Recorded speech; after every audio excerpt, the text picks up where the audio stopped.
India market invest মাইন্ডসেটে আপনাদের স্বাগত। যা চ্যানেল নতুন এসেছেন তাদের করলো প্লিজ চ্যানেলটাকে সাবস্ক্রাইব করবেন, লাইক করবেন, বেল আইকনটা প্রেস করবেন, তার সাথে অল বাটনটা প্রেস করবেন, নোটিফিকেশন সঙ্গে সঙ্গে আপনাদের কাছে গিয়ে পৌঁছাবে।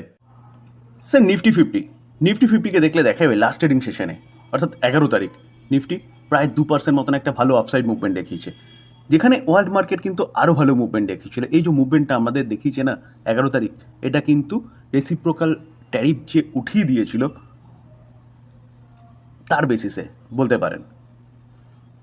তো এই জায়গায় দাঁড়িয়ে ফ্রাইডে আমাদের মার্কেট ক্লোজ হয়ে যাওয়ার পরে আরও কিছু নিউজ এসেছিল, যেখানে সেই নিউজের বেসিসে বা সেই নিউজের ইম্প্যাক্ট কিন্তু আমরা দেখেছিলাম ইউরোপের মার্কেট এবং ইউএসের মার্কেটের মধ্যে দেখা গেছে।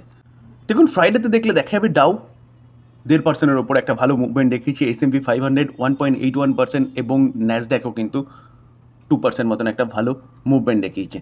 আজকের দিনে দেখলে দেখা যাবে, দেখুন আমাদের মার্কেট বন্ধ। কেন বন্ধ আমাদের মার্কেট? আম্বেদকরজির জয়ন্তী উপলক্ষে। তো আমাদের মার্কেট ক্লোজ, কিন্তু আমরা যদি ইউরোপের মার্কেটকে দেখলে দেখা যাবে, দেখুন 1.69%, অর্থাৎ জার্মানির মার্কেট। ইউকের মার্কেটকে দেখলে দেখা যাবে 1.36% একটা ভালো আফসাইড মুভমেন্ট দেখাচ্ছে, এবং ফ্রান্সের মার্কেটকেও দেখলে দেখা যাবে 1.70% একটা ভালো মুভমেন্ট দেখাচ্ছে। শুধু এই মার্কেটগুলো নয়, ইউরোপের আদার্স মেজর মার্কেটগুলো দেখলে দেখা যাবে কিন্তু 1%-এর ওপর একটা ভালো মুভমেন্ট দেখাচ্ছে। শুধু স্যার ইউরোপের মার্কেট নয়, আমরা যদি দেখি তাহলে দেখলে দেখা যাবে নিকি অর্থাৎ জাপানের মার্কেট 1%-এর ওপরে ক্লোজ দিয়েছে।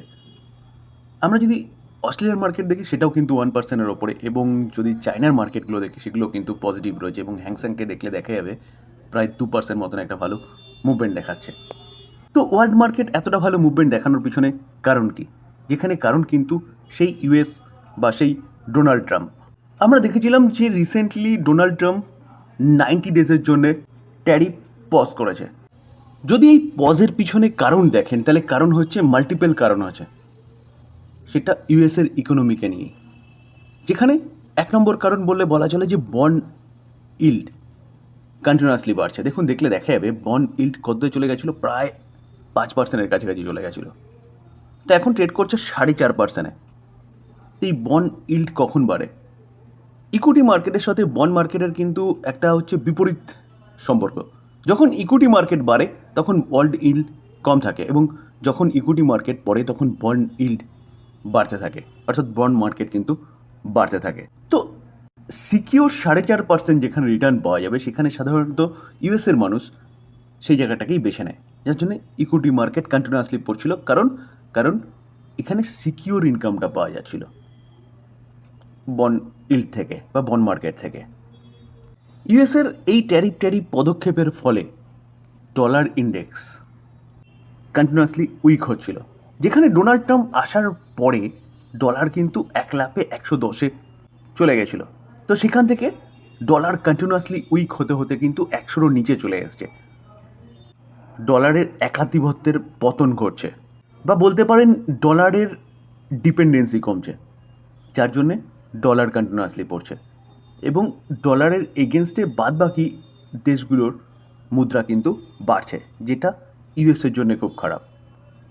এটাও একটা কারণ বলতে পারেন।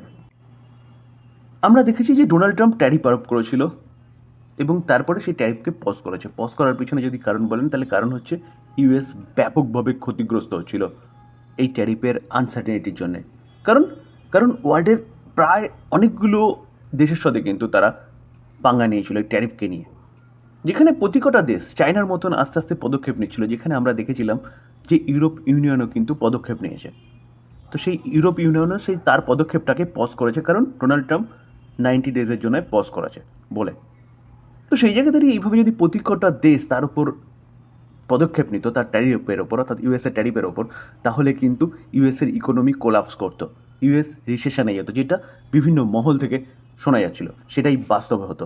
সেটা যখন বুঝতে পেরেছে ডোনাল্ড ট্রাম্প, তড়িঘড়ি করে কী করেছে, ট্যারিফটাকে পজ করেছে। এটাও একটা কারণ বলতে পারে। এবং তার পাশাপাশি আরেকটা গুরুত্বপূর্ণ কারণ হচ্ছে গিয়ে কি, যে ইউএসের বড় বড় কোম্পানি, অ্যাপেল বলুন বা আদার্স বড় বড় ম্যানুফ্যাকচারিং কোম্পানি, সেসব পার্টস কোথা থেকে নেয় বলতে পারেন, ওয়ার্ল্ডের মানে ইঞ্জিন, ম্যানুফ্যাকচারিংয়ের ইঞ্জিন চাইনা, তার পাশাপাশি এখন ভারত বলুন, ভিয়েতনাম বলুন, এরাও কিন্তু কিছু কিছু ম্যানুফ্যাকচারিং করছে। অ্যাপেল আগে কোভিডের আগে দেখলে দেখা যাবে চায়নায় অনলি ফর ম্যানুফ্যাকচারিং হতো বেশি পরিমাণে। তো এই যখন বিভিন্ন দেশের ওপর ট্যারিফ আরোপ করছে, তো ইউএসের বড় বড় কোম্পানিগুলোর প্রোডাক্টের ওপরও ট্যারিফ ইম্পোজ হচ্ছিল। কেন? কারণ চায়নাতে ম্যানুফ্যাকচারিং হয়ে বা ইন্ডিয়াতে ম্যানুফ্যাকচারিং হয়ে যখন সেটা ইউএসএ যেত আইফোনটা, সেই আইফোনের দামই কিন্তু বেড়ে যেত। তার ফলে দেখলে দেখা যাচ্ছে যে তাদের দেশের কোম্পানিগুলোও কিন্তু ক্ষতিগ্রস্ত হচ্ছিল, অ্যাজ ইট ইজ টেসলা। কারণ টেসলা অ্যাসেম্বলিং করে, তারা বিভিন্ন পার্টস বিভিন্ন দেশ থেকে অ্যাকোয়ার করে। তো টোটাল ইউএসের ইকোনমিও ক্ষতিগ্রস্ত হচ্ছিল, যার জন্য ডোনাল্ড ট্রাম্প পজ দিয়েছে 90 ডেজের জন্য, এবং 90 ডেজের মধ্যে ডোনাল্ড ট্রাম্প তাদের ম্যানুফ্যাকচারিং ইউনিটটাকে কিন্তু আরও পাকাপুক্ত করার কথা বলছে। বা এরকমও বলতে পারেন যে তাদের দেশের ম্যানুফ্যাকচারিং ইউনিটগুলোকে বাড়াবা দেওয়ার জন্য।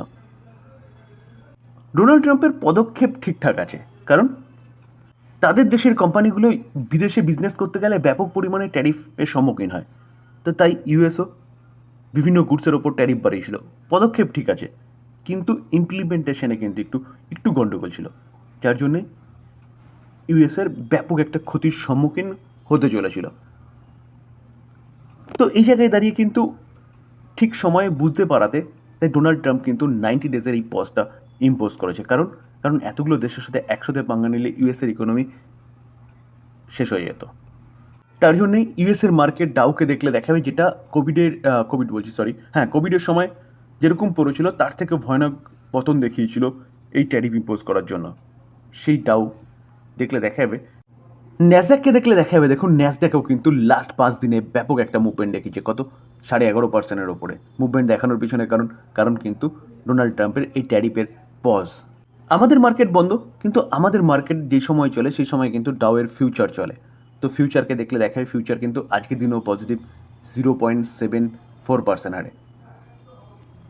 তো স্যার এক্সপেকটেশন এটাই থাকবে যে আমাদের নিফটিও কিন্তু এখান থেকে আরও ভালো পারফরমেন্স দেখাতে পারে, এবং টুইসডেতে মার্কেট ওপেন হলেই আমাদের নিফটি আমরা হয়তো দেখতে পারবো 23,000-এর ওপরে চলে গেছে।